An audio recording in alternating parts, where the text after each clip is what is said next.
सो anthropology, anthropology का अगर हम डेफिनेशन को जाएंगे तो it is the holistic study of man, ये आपको मिलेगा, ठीक है। But let's divide the word into two types.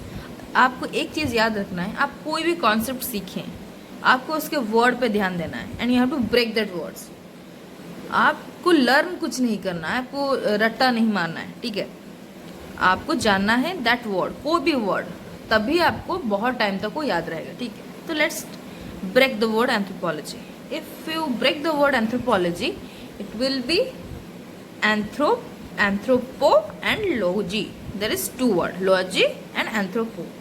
So anthropo है, that has come from the word anthropos, from a Greek word anthropos meaning man. Again logy, logy आपका आया है logos study से. Again logos is from a Greek word लोगस, तो एंथ्रोपस से anthropo आया है, तो एंथ्रोपस मीनिंग मैन।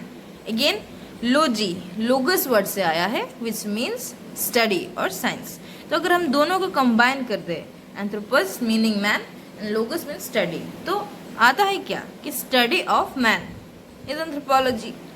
बट क्यों उसकी डेफिनेशन में लिखा होता है anthropology is a study of holistic study of man. But इससे पहले आपको anthropology is a study of man बोलने से लड़कियां बोलेंगी व वुमेन बोलेंगी, why not women, why only man? So just because the gender bias is coming, we don't in anthropology we always try to be neutral, first thing you learn.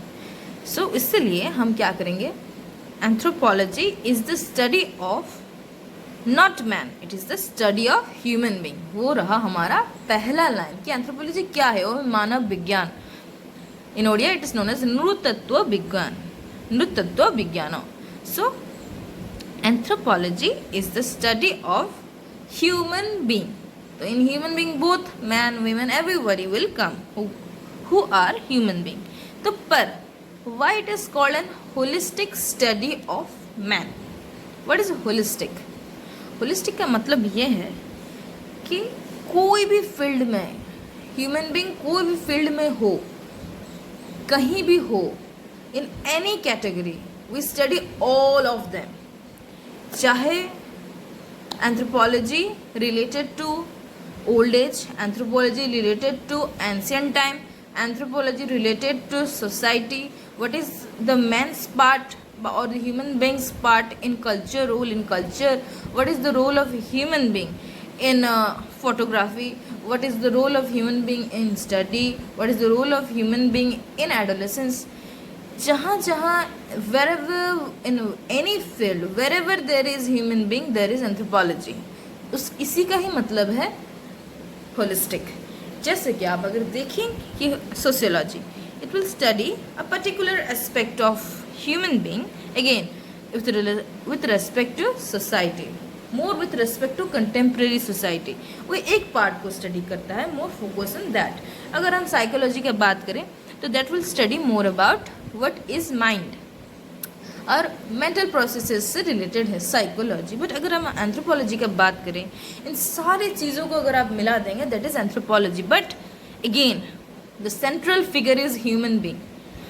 आप जैसे हम बताएंगे कि ह्यूमन बींग का क्या relationship है in the society, human being का क्या रिलेशनशिप है with its mind, human being का क्या रिलेशनशिप है विद इकोनॉमिक्स, ह्यूमन बींग का क्या रिलेशनशिप है with the government, with the politics.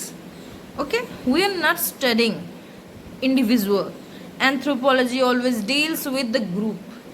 Okay, so I think holistic का मतलब है कि anthropology study human being from every aspect of the society, though it be political, though it be economic, though it be social, though it be cultural, though it be environmental.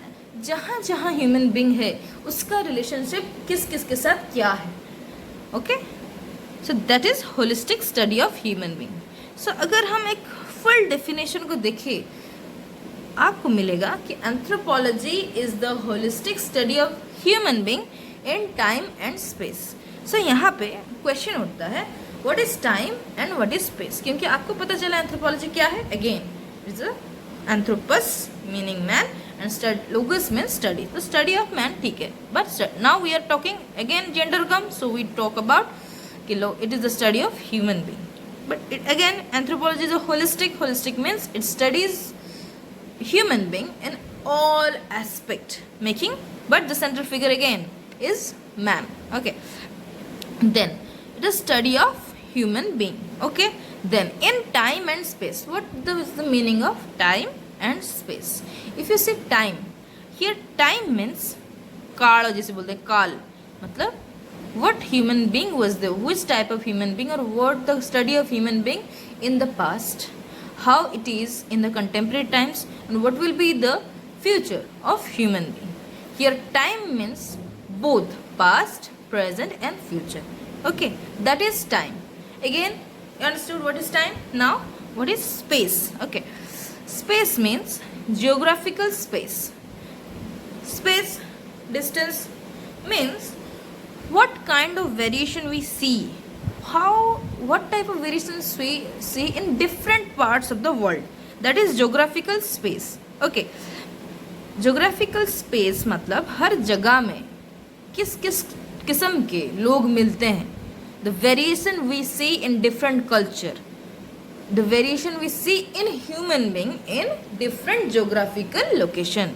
Okay, that is anthropology. अगर हम उसको definition को एक line में समझे, it is the, so what you will say, so what is anthropology? Anthropology is a holistic study of human being in time and space. We don't use man or women for gender biases.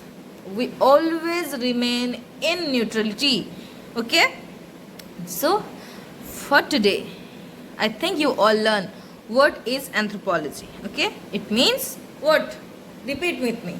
It is the holistic study of human being in time and space. All right, so we will meet in the next class with detailed syllabus, but we will cover detailed syllabus of UPSC and detailed syllabus of UGC NET, and it will be helpful for both +2 and +3 courses as well, and PG courses as well. Okay, so we will meet tomorrow.